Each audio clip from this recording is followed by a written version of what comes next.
going to finish this lab by looking at the models.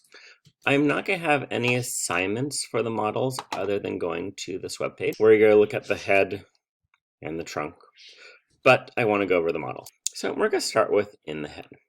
In the head, we have three endocrine structures. We have the hypothalamus. Remember the hypothalamus? There's the optic chiasm. There's the cute little mammillary body. There's the mesencephalon, the pons. So the hypothalamus is right there. Then, hanging from it, we have the infundibulum, or the hypothalamic hypophasial tract. I got to learn the pituitary stalk. I'm sorry, it's not the pituitary stalk anymore. So that is a white matter tract connecting the pituitary gland to the hypothalamus. We have the pineal gland on the back of the thalamus. So on this model, it's important that you orient the brain right, because people have answered that is the pineal gland and that is the pituitary gland, and the pinealitary gland and the pineal gland are both wrong answers. So this is our pituitary model, and we have the brain here. And I picked a simpler form of the brain because the pineal gland is very obvious right there. We have a very obvious pituitary gland. The infundibulum, and you're going to just mouse over, find what the structures are.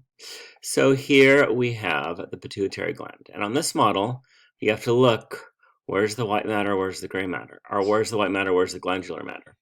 Well, this is glandular, so this is the pars distalis, or the anterior pituitary. Here you have all this nervous tissue, that must be the pars nervosa, or the posterior pituitary.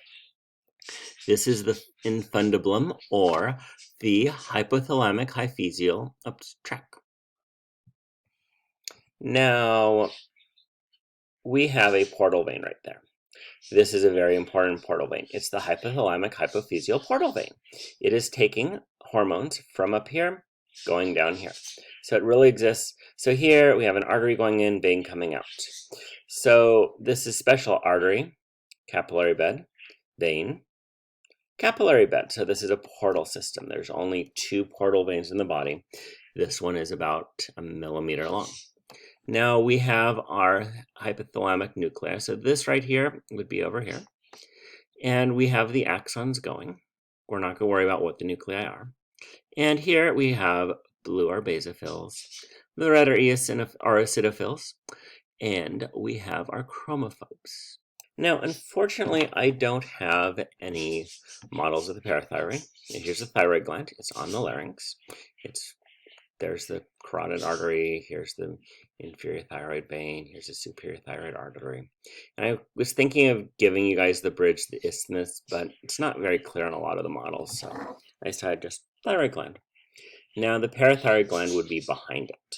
Now this model has a very beautiful thymus right there, fair game. It's on top of the heart, and the heart and the kidneys are actually endocrine organs. They both make hormones, so I did those actually more to be cute on this picture than to actually go, oh, I'm going to test you on the heart and kidneys now. They are endocrine organs. Now the spleen here, on the screen I was editing this on, it was very beautiful and very purple, so I'm like, I have to include the spleen. So down here we have the abdominal structures. We have the two adrenal glands sitting on the pancreas, or sitting on the kidneys, and we have the pancreas between the kidneys. Now this model I have a separate model for. So they've taken the abdominal organs out. We have the kidneys. We have the spleen. This one's not as purple. We have the adrenal glands that got colored purple. We have the duodenum. Technically, the duodenum is actually an endocrine organ too. It makes something called CCK. So that is that model. Now we also have our cute little small model. This model, I've included the reproductive organs. No one's ever gotten those wrong. And we have right here a zoom in on the adrenal gland. So we can see the adrenal medulla and the adrenal cortex. So just look at the models. I will test you on these organs. The heart and the kidney will not be included in them because they're not part of that chapter, even though they are endocrine organs. So, thank you.